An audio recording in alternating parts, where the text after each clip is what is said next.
Տեսեք 2017 թվականին կարծեմ դուք ասել եք, որ ինձ մոտենում են փողոցում մարդիկ ասում են փրկեք էս արավիլքից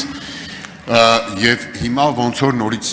նման նաեւ տեսակետներ եք ասում, բայց ես ձեզ վստահեցնում եմ հարկեր բարձրացնելով չի որ այդ ոլորտը կսահմանափակվի, կկրճատվի եւ իր հետևանքները նաեւ հանրային կյանքի իմաստով դրա մահաբեր հետևանքները կամ այսպես ասենք անդառնալի հետևանքները կվերանան։ Հիմա ես հասկացա ձեր խոսքից, որ դուք նորից գնում եք հարկեր ավելացնելու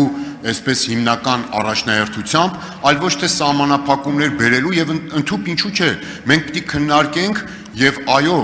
այստեղ վրա պետք է հասնի ընդհանուր միջև որոշ տեսակները ընդհանրապես արգելելու տարբերակը ինչպես աշխարհի քաղաքակիրթ բազմաթիվ երկրներում։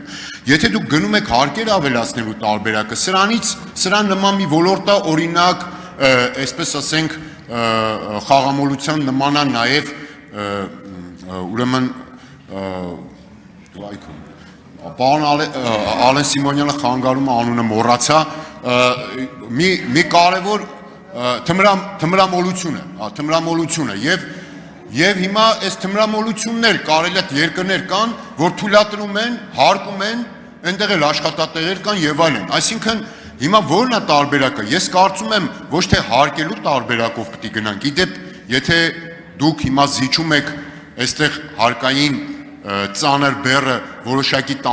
տանելի բեռով, այդ դեպքում մի քիչ անհասկանալի է մնում բայց փոքր ու միջին բիզնեսի չխանգարելու կամավորությամբ այնուամենայնիվ հիշեցնեմ, որ անցել է ժամանակ։ Փոքր ու միջին բիզնեսի դեպքում էլ տասնյակ հազարավոր մարդիկ ասում էին տանելի չի այս բեռը, բայց դուք գնացիք դրան։ Հիմա ասում եք չէ, տանելի դարձնենք, տեսնենք ինչ կլինի։ Իդեպ շատ կարևոր մի հանգամանք էլ ձեր ուշադրությանն եմ արժանացնում, ես այս օրինակը բերում եմ։ Գերբ ու դրոշ ունենք, պետություն ենք երկար տարիների, բայց այսօր ազգային ժողովի իշխանական падգամավորը հայտարարում է, որ Հայաստանի Հանրապետությունում տևական ժամանակ առանց լիցենզիայի բուկմերաքերական ընկերություններ ապօրինի գործում են եւ մտավախություն ունենք, որ կշարունակեն գործեն, ես դրա դեմը չենք կարող առնենք։ Ասում են, որ վերում են հայտարար չի հասկանում եք, դուք ելույթ եք ունենում ամեն 2 րոպեն մեկ։ Կարևորը այս հարցադրման տեսանկյունից, որ նաև այս ընկերությունները տոտալ ստվերի մեջ են գործում, ինչի մասին Շնորհակալ եմ, պարոն Ավետիսյան, հարցը հարկերը տանելի դարձնելու մասին չի։ Հարցը նրա մասին է, երբ որ առաջարկող հարկը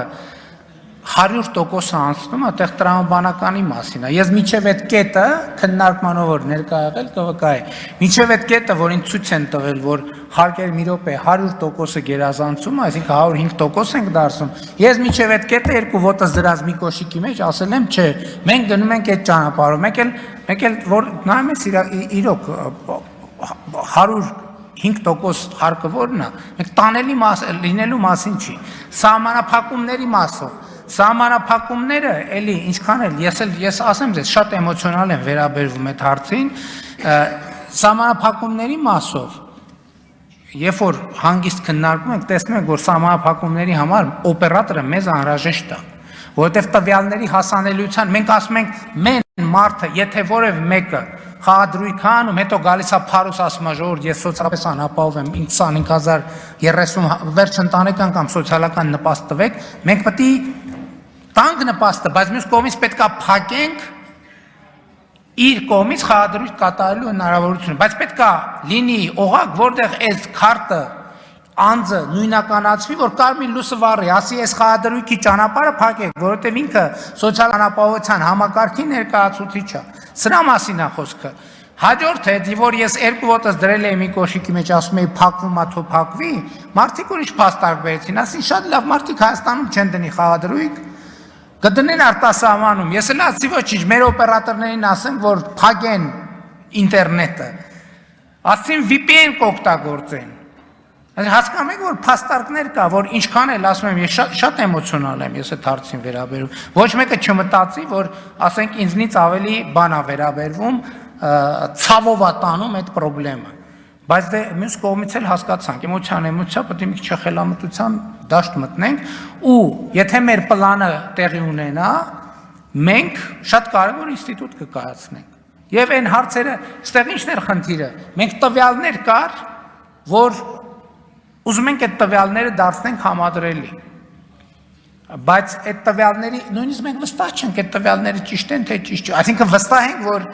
ճշգրիտ չեն այդ տվյալները։ Ուրիշ բան կա, ուրիշ փաստար կա, օրինակ ձեր ասած մի շարք երկրներում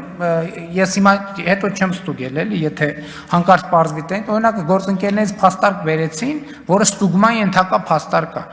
որ դրսում օրինակ կարող դու խաղադրույք կատարես բաների վրա, կոնկրետ մարզական իրադարձությունների վրա, այնպես չի, որ երբ ուզենաս ինչ մտնես ցանկացած, դուք էլ այդ հարցը առաջ քարացիք, որ կազինոյի ցանկացած խաղ կարող ես on-line խաղալ եւ այսինքն սրանք հարցեր են, ես հասկանում եմ, ես շատ էմոցիոնալ եմ վերաբերում, բացառում եմ, որ որևէ մեկը այնքան էմոցիոնալ վերաբերվի այդ հարցին, ինչքան այդ թվում քաղաքական պարտավորության մասով, բայց մյուս կողմից ասում եմ, մենք սենց քայլ ես կարամ երաշխավորենք, որ մենք այդ գծից հետ չենք կանգնելու, բացառում եմ, որ մենք հետ կանգնենք, բայց մյուս կողմից էլ հավասարակշռությունները չխախտելով եւ այլն, մյուս կողմից էլ կա, հիմա չենք կարգելել մենք այդ գործունեությունը, անդադ այդ ներդրումային միջավայրի կանխատեսելիության մասին ենք, չէ՞ խոսում, դե չենք կարգելել, թույլատրված է ինչ որ մարդիկ են ներդրում են արել, հիմա մի օրում դրենք ամեն ինչ փակենք, դա էլ ճիշտ չի, բայց լիարժեք կիսում եմ մտահոգություն։